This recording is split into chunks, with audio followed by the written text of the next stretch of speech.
स्वागत है दोस्तों आपका अपने YouTube चैनल में। मेरा नाम राजीव है। आज मैं आपको पढ़ाऊंगा प्रसिद्ध विदेशी यात्री एवं तत्कालीन शासक। तो भारत में जितने भी तत्कालीन शासक हुए थे उनके समय में कौन कौन से विदेशी यात्री आए, उन शासकों की क्या विशेषता थी, उन यात्रियों ने भारत के बारे में क्या विश्लेषण किया, इन सभी चीज़ों को हम इस अपने वीडियो लेक्चर के माध्यम से समझने का प्रयास करेंगे।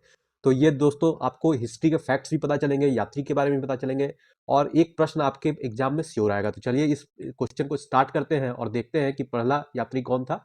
तो पहला यात्री जो पहला विदेशी शासक था दोस्तों, हम चंद्रगुप्त मौर्य के काल में आया था मेगास्थनीज, जिसने इंडिका नाम की पुस्तक लिखी थी भारत में और भारतीय समाज के बारे में बतलाया था। चंद्रगुप्त मौर्य जी का शासनकाल जो है 321 से 297 ईसा पूर्व चल रहा था, या ईसवी सन के पूर्व। और मेगास्थनीज जो था वो ग्रीस का शासक था। तो चंद्रगुप्त मौर्य जो थे वे आरंभ में तो हिंदू धर्म से थे, लेकिन उन्होंने फिर अंतिम में श्रवण बेलगोला में भद्रबाहु जी से दीक्षा लेकर के जैन धर्म को अपनाया था। और चंद्रगुप्त मौर्य के बारे में आप जानते हैं कि वे इतिहास के सबसे समृद्ध शक्तिशाली थे और मौर्य वंश के संस्थापक थे। उन्होंने 305 ईस्वी में सेल्यूकस निकेटर को हराया था और उनकी पुत्री कार्नेलिया से विवाह किया था, जिसके फलस्वरूप उन्हें चार प्रांत काबुल, कंधार, हेरात और मकरान मिले थे। और इसमें से जीएस का एक मेन सवाल बनता है दोस्तों कि भद्रबाहु किसके गुरु थे। तो वो जैन गुरु थे, किसके? चंद्रगुप्त मौर्य के। ठीक है। तो मेगास्थनीज के पर आता है सवाल कि मेगास्थनीज ने किस प्रसिद्ध पुस्तक की रचना की थी। तो उसने इंडिका नाम की पुस्तक की रचना की थी। और इंडिका में भारत के सामाजिक, तत्कालीन समाज में क्या क्या चल रहा था, क्या कुरीतियां थी, क्या विशेषताएं थी, किस प्रकार के महल थे, उसने उन सभी नगरों का भी वर्णन किया और कहा कि विश्व में सबसे समृद्ध नगर जो है भारत में है। और भूगोल इतिहास, चंद्रगुप्त द्वितीय, जिनका नाम चंद्रगुप्त विक्रमादित्य है, उनके शासनकाल में फाहियान आए थे। और फाहियान का भारत आने का उद्देश्य था यहाँ पर बौद्ध धर्म ग्रंथों की स्टडी करना। उन्होंने त्रिपिटक, जो आप जानते हैं, धम्म पिटक, सुत्त पिटक और विनय पिटक, इसमें से विनय पिटक की स्थापना और उसका किस प्रकार से प्रभाव और उसके सही अभिलेख जो है उनको संग्रहित करने के लिए और विनय पिटक को वो पढ़ने के लिए और ढूंढने के लिए भारत आए थे। फाहियान पहला चीनी यात्री था दोस्तों जिसने अपने यात्रा वृतांत को लिपिबद्ध किया था, यानी वो उन्होंने लिखा था। और उन्होंने कहाँ लिखा था इसे? फोक्यूकी, ये जो पुस्तक है ना, फोक्यूकी याद रखना है आपको। फोक्यूकी में उसने लिखा था। और चंद्रगुप्त द्वितीय जो थे, चांदी के सिक्के, सिल्वर कॉइन चलाने वाले पहले गुप्त शासक थे और बहुत ही प्रतापी राजा थे। चंद्रगुप्त विक्रमादित्य अपने साम्राज्य का विस्तार के लिए वैवाहिक संबंध स्थापित किए थे। अलग अलग राजाओं के कन्याओं से विवाह करके उन्होंने अपने साम्राज्य का विस्तार किया था। और चंद्रगुप्त विक्रमादित्य के दरबार में अष्ट दिग्गज रहते थे, जिनमें से कालिदास वानभट्ट के जो रचयिता थे, वराह मिहिर, धन्वंतरी जैसे नवरत्न रहते थे दोस्तों। और चंद्रगुप्त विक्रमादित्य ने गुप्त वंश की स्थापना की थी। तो एक ही नाम है, चंद्रगुप्त द्वितीय कहिए या चंद्रगुप्त विक्रमादित्य कहिए। ठीक है। और चंद्रगुप्त विक्रमादित्य के बारे में एक प्रश्न और आप याद रखेंगे कि उन्हें गुप्त वंश का जो स्वर्णिम युग है ना, गोल्डन एरा जिसे कहते हैं, बहुत ही अच्छा समाज था उस समय में और गोल्डन एरा चल रहा था उनके समय में। तो दोस्तों याद रखिएगा आप कि सांची के अभिलेख, ठीक है, सांची के अभिलेख में उन्हें देवराज और प्रवर सेन की उपाधि दी गई थी। ठीक है। ये बहुत ही महत्वपूर्ण है, देवराज और प्रवर सेन। हर्षवर्धन जो थे ये भारत के बहुत ही प्रसिद्ध हिंदू राजा थे। इन्हें अंतिम हिंदू शासक भी माना जाता है। इनके शासन काल में हेन सांग जो थे, चीन के यात्री, वो भारत की यात्रा किए थे। और हेन सांग को यात्रियों का राजकुमार कहा जाता है। उसने नालंदा विश्वविद्यालय में आकर अध्ययन का कार्य किया था और वहां पर वे तमाम जैन और बौद्ध धर्म के संतों से मिले, उनसे ज्ञान अर्जित किया। और उसने अपने एक पुस्तक सी यू की, ये याद रखिएगा, सी यू की में उन्होंने लिखा था कि भारत का जो अशोक सम्राट थे वो बहुत ही प्रसिद्ध थे इन्हीं लिए। और हर्षवर्धन का जो शासन जो है वो उत्तरी गंगा के दोआब क्षेत्रों तक विस्तृत फैला हुआ है। उन्होंने कर्ण सुवर्ण, जिसे पश्चिम बंगाल उसमें कहा जाता था, और पूर्वी बंगाल को समतट कहा जाता था, उत्तरी बंगाल को पुंडवर्धन कहा जाता था, में सम्राट अशोक के द्वारा निर्मित सभी स्तूपों का भ्रमण किया। और एक याद रखिएगा आप हर्षवर्धन के बारे में कि ये बहुत ही विद्वान हिंदू राजा थे और इन्होंने रत्नावली, नाग प्रियदर्शिका और नागानंद जैसे नाटक की रचना की थी। हर्षवर्धन जो है उसमें सिंचाई के साधन के रूप में तुला यंत्र का प्रयोग किया था, जिसे आजकल जल पंप कहते हैं, जिसमें एक साइड से लीवर और पुली होता है और उससे पानी निकाला जाता है। इसके समय में मथुरा जो था वो सूती वस्त्रों का निर्माण केंद्र था, ये याद रखिएगा, मथुरा सूती वस्त्रों का निर्माण केंद्र था। दोस्तों हर्षवर्धन जो है वो उत्तर भारत के शासक थे और तत्कालीन शासक पुलकेशिन द्वितीय दक्षिण भारत के थे। तो दक्षिण भारत के पुलकेशिन द्वितीय जो है वो उत्तर में अपना साम्राज्य विस्तार करना चाहते थे और हर्षवर्धन जो है वो उत्तर की तरफ अपना साम्राज्य विस्तार करना चाहते थे। तो 618 ईस्वी में हर्षवर्धन और पुलकेशिन द्वितीय के बीच एक युद्ध लड़ा गया था और हर्षवर्धन ने नर्मदा नदी को पार करने में काफी 1 साल का समय लगा दिया। पुलकेशिन द्वितीय के द्वारा बहुत ही कड़ा प्रतिरोध दिखाया गया था और अंततः पुलकेशिन द्वितीय यह युद्ध में विजयी हुए। परिणाम स्वरूप क्या हुआ कि नर्मदा नदी जो है उसे सीमा रेखा माना गया। तो नर्मदा नदी के दक्षिण की तरफ जिधर पुलकेशिन द्वितीय अपना शासन चला रहे थे, वे उधर ही रुक गए और हर्षवर्धन जो है अपना साम्राज्य विस्तार नहीं कर पाए और वे अपना शासन नर्मदा के उत्तर यानी नर्मदा नदी को उस समय जो है ना माना गया था सीमा रेखा। जैसे आज सीमा रेखा दो देश मानते हैं, इसी तरह से जो युद्ध हुआ था बहुत ही विशाल युद्ध था, जान माल की बहुत हानि हुई थी और इस युद्ध का निर्णय यही निकला मित्रों कि जो दोनों राजा अपना अपना महत्वाकांक्षी साम्राज्य विस्तार करना चाहते थे, वे उनमें असफल रहे। खास करके इस युद्ध को प्रारंभ तो किया था हर्षवर्धन ने, लेकिन अंत जो है वो एक तरह से देखा जाएगा तो अंत जो है वो पुलकेशिन द्वितीय ने हर्षवर्धन को हरा करके किया था। तो काफी महत्वपूर्ण फैक्ट है दोस्तों, इसमें आप याद रखेंगे। और हम लोग अपने नेक्स्ट स्लाइड में देखते हैं, हिंदू शाही शासक आनंद पाल के समय में अल बरूनी जो उज्बेकिस्तान से भारत की यात्रा किए थे वे आए थे। उन्होंने अपने पुस्तक, इनका पुस्तक बहुत इंपॉर्टेंट है, किताब उल हिंद, ये याद रखिए किताब उल हिंद। जब हार गए थे ना मोहम्मद गजनी से तो वो इस हार को बर्दाश्त नहीं कर पाए और उन्होंने आग में समाधि ले ली थी, अग्नि समाधि। तो इसमें आपको इंपॉर्टेंट फैक्ट याद रखना है दोस्तों कि अल बरूनी जो प्रसिद्ध यात्री थे उज्बेकिस्तान से आए थे अफगानिस्तान और उन्होंने आनंद पाल के समय में शासन आए थे वो, और उसमें हिंदू शाही संघ का शासन था। अल बरूनी जो थे उन्होंने केरल को सबसे पहले मालाबार तट कहा था। आप जानते हैं केरल में मालाबार तट है, ठीक है। तो हम लोग नेक्स्ट क्वेश्चन देखते हैं। वास्को डी गामा जो है जमोरिन के शासनकाल में 1498 में कालीकट पहुंचे थे, ठीक है। आप जान रहे हैं दक्षिण भारत में वो कालीकट पहुंचे थे और जमोरिन जो है ना एक प्रकार का नाम है, वो टाइटल दिया गया है वहां के राजा को, ठीक है, ये एक टाइटल है। और जमोरिन को वहां के मलयालम भाषा में सामोरिन भी कहा जाता था, ठीक है। सामोरिन ये भी याद रखेंगे, सामोरिन का अर्थ है समुद्री राजा। तो वहां पर ये हिंदू साम्राज्य के सर्वश्रेष्ठ राजा भी माने जाते हैं उस काल में, ठीक है। तो 1498 में वास्को डी गामा जो है पुर्तगाल के यात्री थे, भारत की यात्रा की और उन्होंने बहुत ही बड़े पैमाने पर केरल से जमोरिन के द्वारा उन्हें मसाले दिए गए थे। कालीकट पे जब पहुंचे थे दोस्तों 1498 में वास्को डी गामा, तो उनका भव्य स्वागत जमोरिन ने किया था, यह भी एक फैक्ट है। नेक्स्ट हम लोग देखते हैं दोस्तों, मार्को पोलो जो है एक प्रसिद्ध यात्री थे इटली के, जिन्होंने काकतीय राजवंश में रुद्रमा देवी का जब शासन चल रहा था तब भारत की यात्रा की थी। ये भारत की दक्षिण भारत के वारंगल जिले में इनका शासन था दोस्तों। और रुद्रमा देवी जो है इतिहास की बहुत ही प्रसिद्ध महिला शासिका रही, जिन्होंने टैंक योजना, जिस सिंचाई जो आज देख रहे हैं आप टैंक से, इसकी स्थापना जो है रुद्रमा देवी के काल में हुई थी। तो रुद्रमा देवी ने अस्पतालों की भी स्थापना की थी, सैनिकों को प्रशिक्षण भी दिया था। और आप सबसे इंपॉर्टेंट इसमें याद रखेंगे फ्रेंड्स कि इन्होंने पैरोनी शिव तांडवम नृत्य कला है, ठीक है। ये जो है सैनिकों के प्रशिक्षण की एक कला थी जिसे कहते हैं पैरोनी शिव तांडव। इसमें इन्होंने इस नृत्य कला को इस प्रकार विकसित किया था कि बिल्कुल ये युद्धक अभ्यास थी। जैसे आप जानते हैं ना कि युद्ध में सैनिकों का जो है बल बनाए रखने के लिए, उनका मोटिवेशन बनाए रखने के लिए उन्होंने इसी नृत्य कला शैली को विकसित किया, जो एक प्रकार की सैनिक ट्रेनिंग की टाइप से थी, मिलिट्री ट्रेनिंग आप कह सकते हैं। तो सैनिकों के प्रशिक्षण के लिए इन्होंने पैरोनी शिव तांडवम नृत्य कला विकसित की थी। और 1262 से लेकर के 1289 तक इनका शासनकाल चला था। इसी के दौरान इनमें राज्य विस्तार हेतु अंबा देव के साथ, जो कि एक कायस्थ नेता थे, उस समय उनके शासक के साथ इनकी युद्ध हुई थी और इन्होंने एक भयंकर लड़ाई में अपना प्राण का बलिदान दिया। तो आपको याद रखना है रुद्रमा देवी काकतीय वंश के शासिका थी, जिनके समय में हिंदू राजवंश जो है काफी उत्कृष्ट रूप से विकसित हुआ था। और इनका दक्षिण भारत के वारंगल में इनका शासन चलता था। और मार्को पोलो जो इटली के यात्री थे 1288 में से 1292 के बीच में आए थे, उसने अपने चाचा निकोलस पोलो और मार्टियो के साथ मिलकर के इस यात्रा को किया था रेशम मार्ग के जरिए, ठीक है। देखते हैं प्रसिद्ध तत्कालीन शासक थे उस समय के मोहम्मद बिन तुगलक, जिन्हें एमबीटी कहेंगे अभी हम।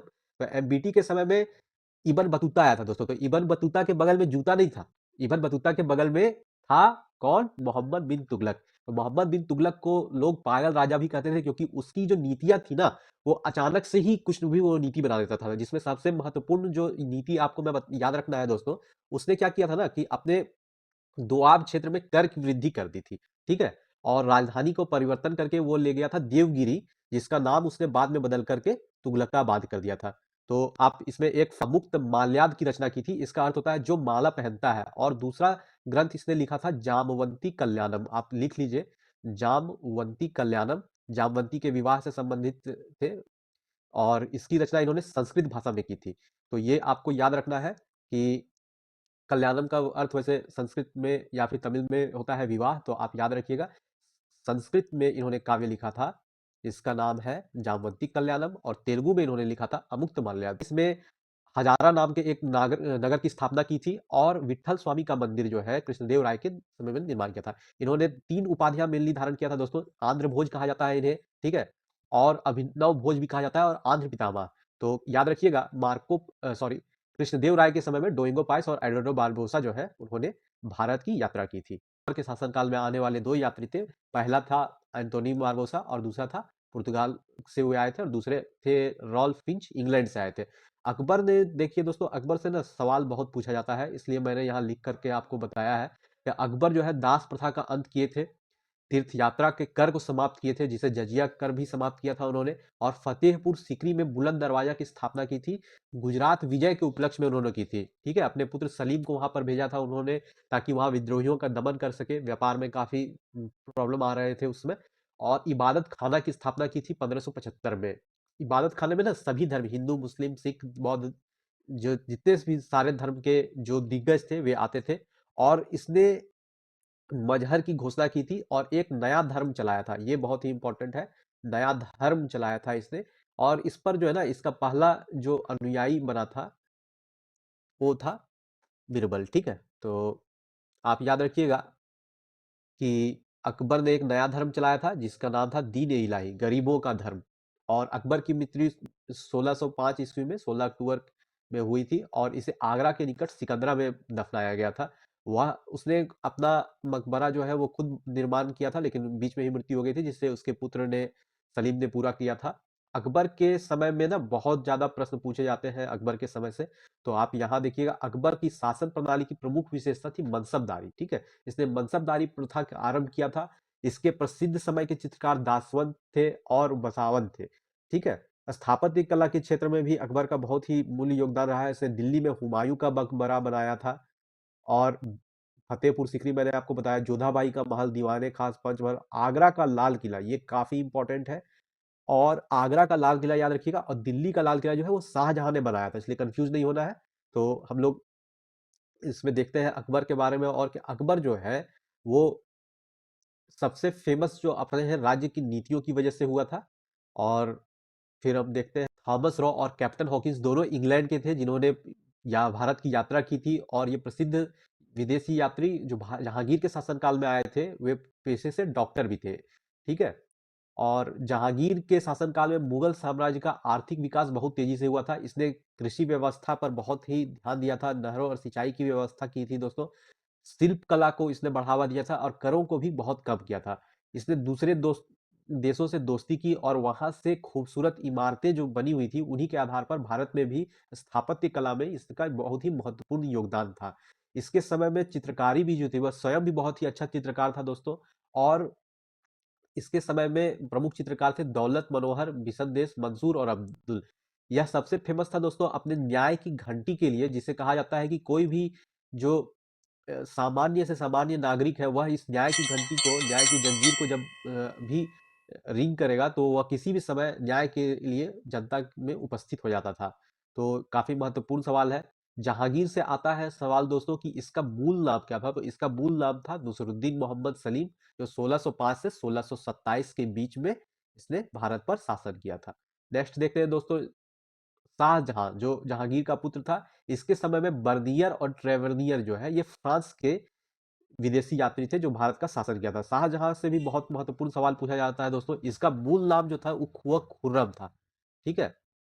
और इसने अपने प्रसिद्ध ये ये 7 शादियां की थी, और अपनी चौथी बीवी नूरजहां के नाम से इसने याद में शाहजहां ने ताजमहल की स्थापना की थी दोस्तों। और अहमद लाहौरी वो था जिसने ताजमहल का मुख्य वास्तुकार कहा जाता है। इसने दिल्ली का किला, लाल किला बनवाया था, दीवाने आम, दीवाने खास, और दिल्ली में जामा मस्जिद का भी निर्माण किया था दोस्तों। इसने आगरा से दिल्ली जाने के लिए यमुना नदी के तट पर शाहजहांबाद नामक एक शहर की स्थापना की थी, जो कि बहुत ही महत्वपूर्ण था। और शाहजहां ने संगीतज्ञ लाल खां और गुंज समंदर की उपाधि स्वयं धारण की थी, ठीक है? और उसने शाहजहां के जो पुत्र थे दारा शिकोह, ये एग्जाम में आता है कि दारा शिकोह, यह नाम आपको याद रखना है। दारा शिकोह जो है भगवत गीता, योग वशिष्ठ उपनिषद और रामायण का किसमें अनुवाद किया था? फारसी में। सबसे महत्वपूर्ण है ये सवाल, कई बार रिपीट हो चुका है, आपको बिल्कुल ही याद रखना है दोस्तों। और शाहजहां ने ना दिल्ली में भी एक कॉलेज का निर्माण किया था जिसका नाम रखा था दारुल वफा, और उसका वो उसने मरम्मत भी करवाया था बाद में, जब वो जर्जर हो पड़ा था। शाहजहां के 4 पुत्र हुए थे दोस्तों, और उस चारों पुत्र में ना उत्तराधिकार को लेकर के काफी युद्ध हुआ था। उस समय जो शाह शुजा था वह बंगाल का, और मुराद जो था गुजरात का, और औरंगजेब जो है वो दक्कन का शासक था। इनके बीच में कई बार युद्ध लड़े गए, जिसमें से औरंगजेब जो है सभी युद्धों में लगातार विजयी रहा। औरंगजेब के शासनकाल में प्रसिद्ध विदेशी यात्री जैन विपस्थित और ट्रेवेनियर जो है, जो इसके पिता के शासनकाल में भी आया था, फिर से औरंगजेब के शासनकाल में भी यह भारत आया था। तो याद रखना है आपको, जीन विपस्ते और ट्रेवेनियर, ये औरंगजेब के शासनकाल में भारत आए थे। और औरंगजेब जो है 1658 से लेकर के 1707 के बीच में भारत पर शासन किया था। इसके समय में याद रखना है दोस्तों, शिवाजी जो है ना, और इसके जय सिंह जो है, इनके बीच में पुरंदर की संधि हुई थी। यह याद रखना है आपको, 22 जून 1665 को पुरंदर की संधि हुई थी। और औरंगजेब ने धोखे से जब शिवाजी को आगरा के महल में बातचीत के लिए बुलाया था, इसी बीच 1666 में आगरे के किले में जब शिवाजी जो है, छत्रपति शिवाजी महाराज औरंगजेब के समक्ष हाजिर हुए, तो उन्होंने उसके समय झुकने से मना कर दिया, और इसी से गुस्सा क्रोधित होकर के औरंगजेब ने उन्हें महल में कैद कर लिया, जिससे से बचते हुए काफी चालाकी से औरंगजेब शिवाजी जो है इनके महल से निकल पड़े।